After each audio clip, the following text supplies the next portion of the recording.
Good morning, students. Let's begin the session today. आज दिसंबर 31 साल का आखिरी दिन 2021। तो आज का एडिटोरियल है द टाइम्स ऑफ इंडिया से, बहुत यूज़फुल और टाइमली एडिटोरियल है।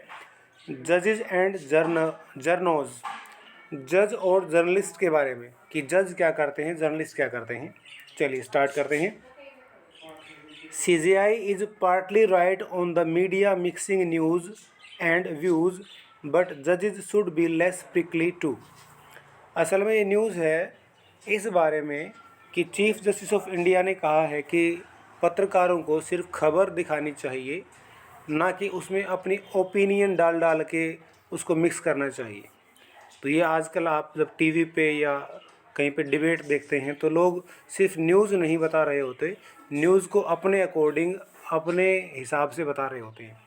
तो इस बारे में है CGI इज़ पार्टली राइट। तो चीफ जस्टिस ऑफ इंडिया जो हैं वो कुछ हद तक सही हैं। किस मामले में? On the media mixing news, जिस पे मीडिया जो है वो न्यूज़ को मिक्स कर रही है और अपने व्यूज़ को यानी कि अपने विचारों को मिक्स कर रही है। बट जजेज should be less prickly too, लेकिन जजों को भी इतना ज़्यादा चुभने वाला नहीं होना चाहिए, इतना ज़्यादा कटाक्ष करने वाला नहीं होना चाहिए। A healthy relationship between the judiciary and media. तो स्टार्ट करते हैं किस बात से कि हेल्दी रिलेशनशिप, स्वस्थ रिश्ते होने चाहिए जुडिशरी और मीडिया के बीच में। 2 of the 4 pillars of democracy, जो ये 2 हैं, ये डेमोक्रेसी के 4 स्तंभों में से 2 हैं। Is logically necessary for the health of democracy, और ये तार्किक रूप से भी सही है देश की डेमोक्रेसी की हेल्थ के लिए।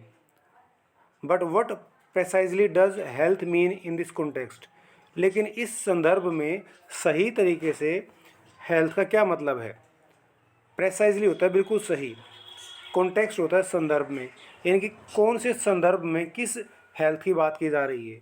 क्या डेमोक्रेसी कोई बुखार हो गया है क्या, या कोरोना हो गया है? नहीं, ऐसा नहीं है। ये कौन सी हेल्थ की बात है, देखते हैं क्या कहना चाह रहा है। Speaking at a journalism award function, एक पत्रकारों के अवार्ड फंक्शन में बोलते हुए chief justice of India NV Ramana, Bharat के chief justice NV Raman, who incidentally started, जिन्होंने कारणवश अपना करियर स्टार्ट किया था, his professional career as a journalist, जिन्होंने अपना करियर भी एक जर्नलिस्ट के रूप में स्टार्ट किया था, expressed worry about how news and views are being mixed together into a dangerous cocktail today. उन्होंने इस बात पर अपनी चिंता जाहिर की, एक्सप्रेस्ड वरी अबाउट हाउ, कि कैसे न्यूज़, समाचार और विचार एंड व्यूज़, उनको मिक्स किया जा रहा है एक खतरनाक कॉकटेल के रूप में।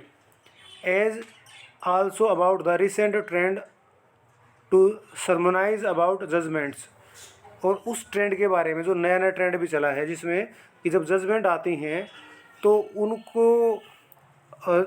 जज की जजमेंट पे भी पत्रकार कुछ कुछ बोलते रहते हैं।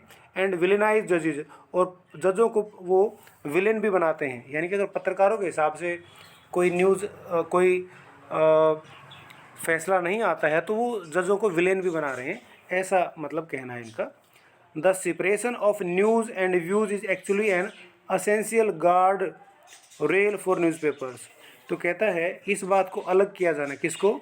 न्यूज़ और विचार, कि समाचार क्या है वो एक अलग चीज़ है और आपका विचार क्या वो एक अलग चीज़ है, इनको अलग रखा जाना ये बहुत ज़रूरी है न्यूज़पेपर के फ़ायदे के लिए। एसेंशियल होता बहुत ज़रूरी, गार्ड रेल फॉर न्यूज़पेपर, ये न्यूज़पेपर के फ़ायदे के लिए भी है। So we couldn't agree more on this, तो हम इससे ज़्यादा और क्या एग्री करें, यानी कि ये तो इस बात में बिल्कुल अग्री करते हैं। जब कोई ये कहता है ना we couldn't agree more on this, इसका अर्थ होता है हम इससे ज़्यादा और क्या एग्री करें, तो बिल्कुल हम सहमत हैं। इसका उल्टा अर्थ ना निकालने कि हम इस पर एग्री नहीं हो सकते, ये अंग्रेजी का मुहावरा है असल में। I couldn't agree with you more on this topic, तो इसका मतलब होता है हाँ मैं बिल्कुल तुम्हारे समर्थन में हूँ। But on the second point, दूसरे मामले में, वी अर्ज द जुडिशरी, हम जुडिशरी से भी रिक्वेस्ट करते हैं, अर्ज होता है रिक्वेस्ट करना, टू बी लेसर पिकली अबाउट क्रिटिसिज्म, कि वो जब उनकी कोई आलोचना करे तो वो ज़्यादा परेशान ना हों, including when not just judgments but जजेस टू आर क्रिटिसाइज्ड, खासकर जब जब हम फैसले के बारे में बात ना करते हों, जजों की आलोचना करते हों, तो उस टाइम पे जजों को भी बहुत ज़्यादा गुस्से में होने की ज़रूरत नहीं है। कि कभी कभी कुछ जजों की क्रिटिसाइज़ कर दिया जाता है तो जज उसको भी क्या मान लेते हैं कि ये तो न्यायपालिका के बेइज्जती है, ऐसे करके। It is true that the business of grabbing eyeballs has caused the same perversions in India as in richer countries. कहता है ये सच है कि grabbing eyeballs, business of grabbing eyeballs का मतलब है कि लोगों का ध्यान आकर्षित करना, कि हमारी खबरें पढ़े लोग, है ना। Has caused the same perversion, इसने हिंदुस्तान में वैसे ही दिक्कतें पैदा कर दी हैं in India as in richer countries, जैसे कि बड़े देशों में करी हैं। With TV news in particular turning into a performative strike show. तो खासकर जब टीवी न्यूज़ जो हैं वो किस में बदल गए हैं, एक परफॉर्मेटिव स्ट्राइक शो में, कि बस वहाँ पे परफॉर्म करते हैं, चिल्लाते हैं, मिलते जुलते हैं, ये न्यूज़ चल रही है बस वहाँ पे।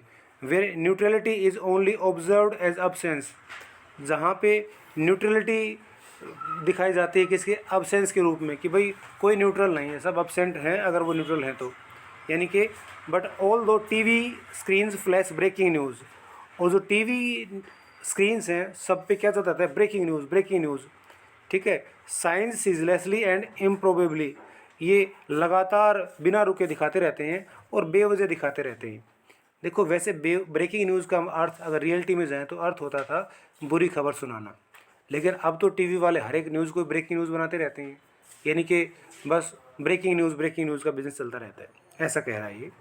There are newspapers that put in the journalistic resources on both reporting and editing sides.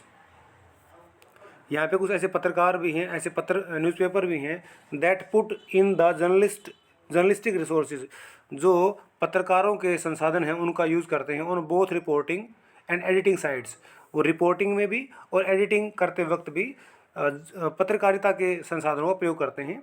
To carry out time consuming accountability seeking journalism, और वो कैसी पत्रकारिता करते हैं, टाइम कंज्यूमिंग यानी कि जिसमें समय लगता है, अकाउंटेबिलिटी जिसमें उनकी जिम्मेदारी भी है, इस तरह की जर्नलिज्म करते हैं वो।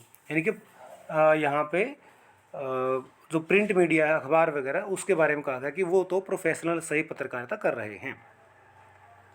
This distinction is important when ever the media is being assessed, ये जो अंतर है ये बड़ा महत्वपूर्ण है जब भी मीडिया के बारे में असेसमेंट की जाएगी, मीडिया कैसी है। Part of the media job is to report on and analyse and in its opinion columns. तो कहता जो मीडिया का काम है, part of the media job is to report, ये रिपोर्ट करना है खबरों को, एंड एनालाइज, और उनका विश्लेषण करना है कि भाई खबर है तो वो कैसी है, इन इट्स ओपिनियन कॉलम्स। तो ये अपने ओपिनियन वाले कॉलम में उन बातों रखते हैं। जैसे आप कई बार खबर पढ़ते हैं ना कि किसी ने कोई राय दी है तो लिखा जाता है ये लेखक की अपनी राय है, तो ऐसे ओपिनियन कॉलम होते हैं। Criticise not just political leaders but all powerful players in the system. तो उसमें तो जो है ओपिनियन कॉलम में ना सिर्फ पॉलिटिकल लीडर्स की ही निंदा करते हैं, लेकिन सभी ताकतवर जो लोग हैं जो हमारे डेमोक्रेसी में हैं उन सब की निंदा कर सकते हैं। From the police to armed forces, police से लेके आर्म्ड फोर्सेज तक, एंड जजेस टू कॉरपोरेट्स, और जजों से लेके बड़े बड़े औद्योगिक घरानों तक, यानी कि सबकी आलोचना की जा सकती है और करते भी हैं। Courts educate on the widest variety of cases of citizen interest, जो कोर्ट हैं वो बहुत बड़े वैरायटी के केसों पे अपने फैसले देते हैं जो कि आम लोगों के फ़ायदे के होते हैं, citizens interest. And plenty of reporting and commentary naturally follows, और जब ये केस होंगे तो कॉमन सी बात है कि इनके बाद रिपोर्टिंग भी होगी इनकी, उन पर कमेंट्री भी होगी। जजेस should take criticism as politicians do, जजों को भी ऐसे ही आलोचना को झेलना होगा या झेलना चाहिए कि जैसे राजनेता झेल लेते हैं। It is a part of their job description in a democracy, ये उनके काम का हिस्सा है, जो उनका काम है उसका एक हिस्सा है जो कि डेमोक्रेसी में उनको एक काम मिला हुआ है। एंड और इन द सेम स्पिरिट, इसी लिहाज से इसी लहजे में the supreme court must decriminalise, supreme court को भी बिल्कुल इस बात को क्रिमिनल नहीं बनाना चाहिए कि इसको what is termed as scandalising the court, जिसको कहते हैं ना कि कोर्ट का स्कैंडल बनाया जा रहा है, कोर्ट के बारे में कुछ भी कहा जा रहा है, तो सुप्रीम कोर्ट इसको क्या कहता है, इसको एक आपराधिक काम बोल देता है। तो सुप्रीम कोर्ट को इसे आपराधिक काम बिल्कुल भी नहीं बोलना चाहिए, मस्ट नॉट, है ना। मस्ट डिक्रिमिनलाइज, डिक्रिमिनलाइज होता है जिसको अपराध ना माना जाए, क्रिमिनलाइज तो अपराध हो गया, डिक्रिमिनलाइज मतलब उल्टा, कि अगर कोर्ट के बारे में कुछ कहा जाता है तो उस पर सुप्रीम कोर्ट उसको अपराध ना माने। This provision doesn't sit well in a democracy, ये जो एक नियम है ये डेमोक्रेसी में सही सूट नहीं कर रहा है। कौन सा नियम, कि जब सुप्रीम कोर्ट इसको क्रिमिनलाइज एक्टिविटी कह देता है, जब जजों के बारे में कुछ कहा जाता है। तो ये था न्यूज़ एंड व्यूज़ वाला एडिटोरियल आपके सामने। सो मिलते हैं अगले साल, तब तक के लिए गुड बाय, आप सभी को हैप्पी न्यू ईयर।